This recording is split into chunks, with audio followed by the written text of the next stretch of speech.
Good day mga ka-TG. It's me again, Nerkap Subisitoigan. So ito na po yung update sa ating ginagawang unit. So ito po ay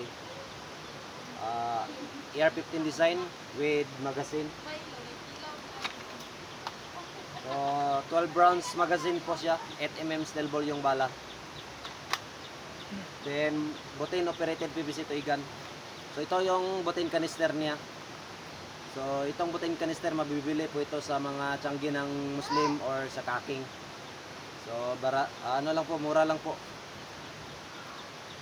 So itong chamber, bat, will be bat po siya, pero ito po yung chamber niya. So yung tangke.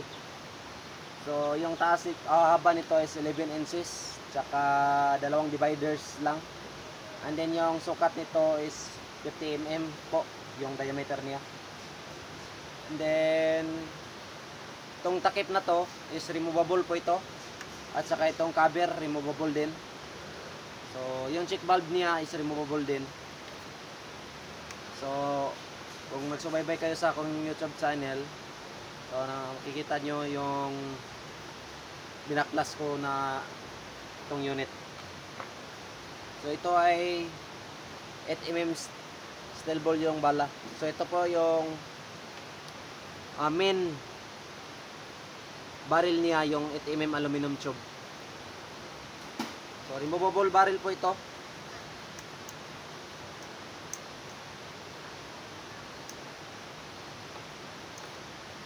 So yung haba ng barrel niya is 18 inches lang.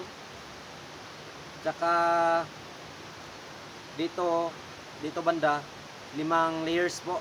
At saka dito 3 layers. So ganyan po. So yung stopper niya is o-ring lang. So maganda naman yung o-ring na gawing stopper sa laruan natin.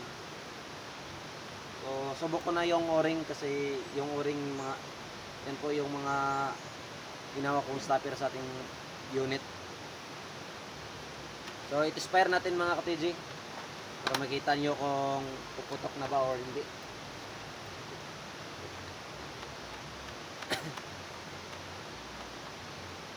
So it-spire natin. So ito po ay one cock, one shot. So dito lang ka sa likuran maghila.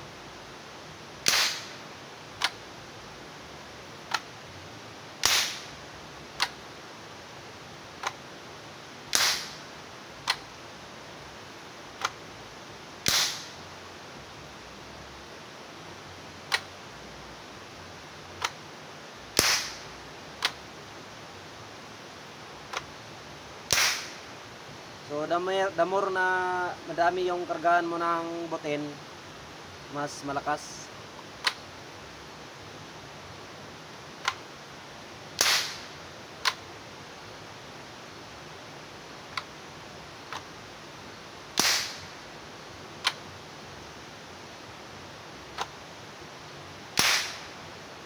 So itong unit ito ay pinagawa sa akin ni Sir Dom. So nalimutan ko yung address niya, pero 50% down payment na po ito. So yung scope na pinalagay niya sa akin is yung 3x9x40 na scope, yung medyo mataas. So hanggang dito yung taas ng scope niya. So bagay naman. So yan lang mga ka-TG. Thank you sa pagsubaybay sa aking YouTube channel. Like and subscribe. This is Nerkap Subisitoigan. God bless.